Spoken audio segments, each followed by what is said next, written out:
Dalam sistem perekonomian, kita mengenal istilah inflasi.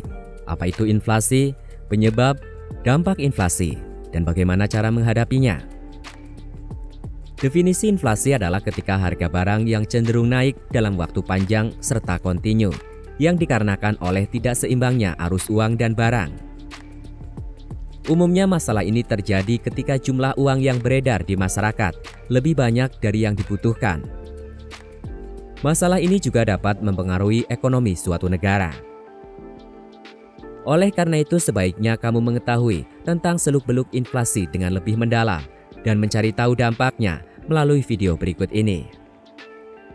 Namun sebelumnya, silahkan subscribe dulu channel Bicara Uang. Aktifkan juga lonceng notifikasinya agar kamu tidak ketinggalan setiap update menarik dari kami.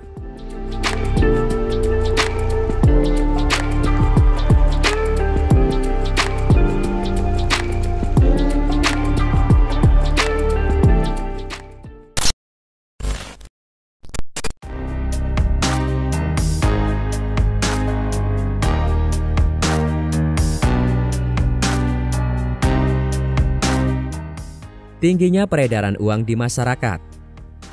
Penyebab pertama terjadinya inflasi adalah peredaran uang di masyarakat yang lebih tinggi dibandingkan dengan yang dibutuhkan.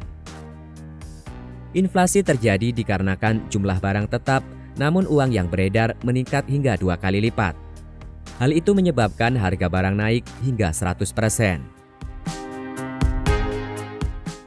Meningkatnya biaya produksi. Penyebab lain yang bisa menimbulkan terjadinya dampak inflasi adalah peningkatan biaya produksi. Mengapa biaya produksi bisa meningkat? Upah buruh yang naik atau harga bahan bakar yang naik dapat membuat biaya produksi ikut naik. Hal inilah yang kemudian menyebabkan terjadinya inflasi dan biasa disebut dengan cost pull inflation. Meningkatnya permintaan. Penyebab ketiga terjadinya inflasi serta dampak yang ditimbulkan adalah terjadinya lonjakan terhadap permintaan jenis barang atau jasa tertentu yang terjadi secara menyeluruh. Hal ini biasa disebut sebagai demand pull inflation.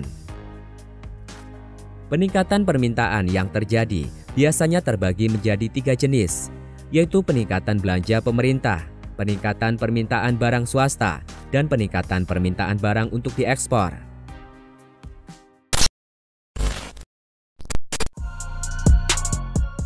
Dan berikut ini dampak inflasi.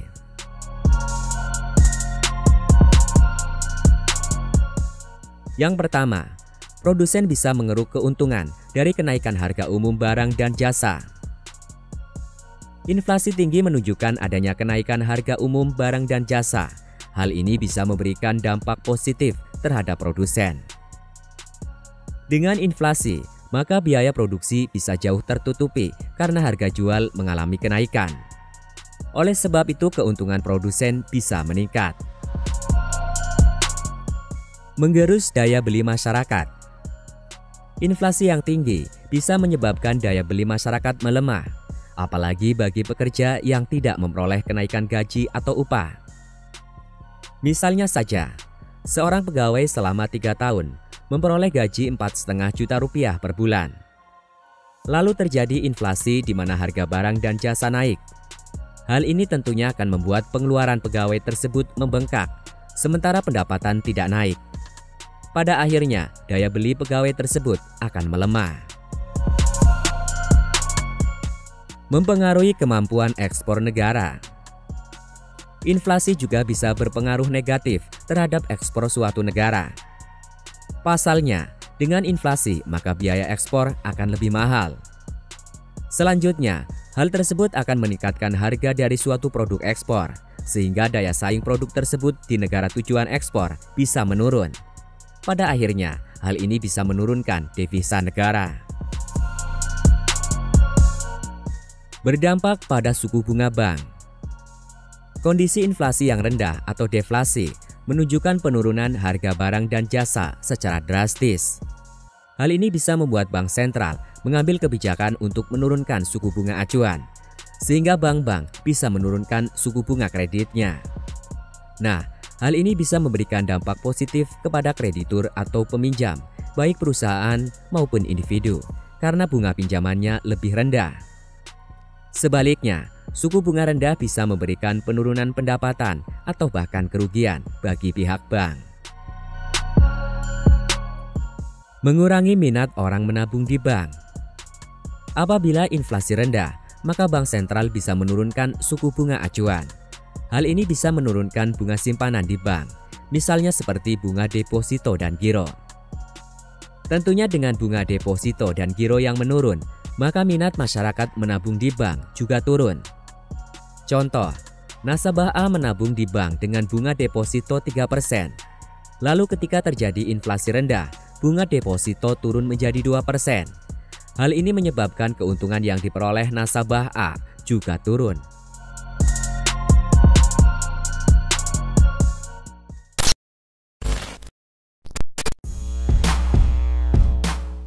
Cara mengatasi dampak inflasi. Umumnya, dampak inflasi memang tidak bisa dicegah. Oleh karena itu, langkah yang bisa ditempuh ketika dampak inflasi terjadi adalah mencari solusi untuk mengatasinya.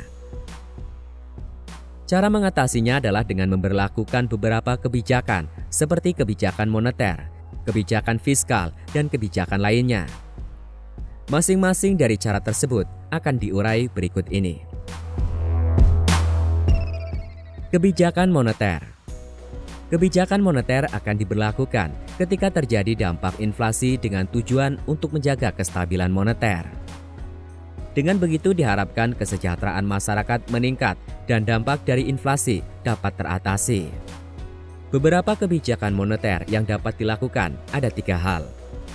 Pertama, kebijakan diskonto, yaitu menaikkan nilai suku bunga sehingga masyarakat bersemangat kembali untuk menabung. Kedua, kebijakan penetapan persediaan kas, yaitu menekan dampak inflasi dengan cara menetapkan persediaan uang yang beredar dan menetapkan persediaan uang kas pada bank-bank. Pelaku kebijakan pengurangan peredaran uang adalah bank sentral. Ketiga, kebijakan operasi pasar terbuka, yaitu pengurangan jumlah uang beredar dengan cara menjual surat-surat berharga. Kebijakan fiskal.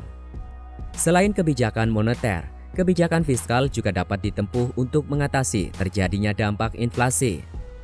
Langkah ini ditempuh dengan tujuan mempengaruhi penerimaan dan pengeluaran pemerintah. Ada 2 hal yang bisa dilakukan. Pertama, adalah menaikkan tarif pajak untuk perusahaan dan rumah tangga sehingga tingkat konsumsi menurun. Dengan begitu diharapkan harga barang atau jasa akan turun sehingga masalah ini dapat teratasi.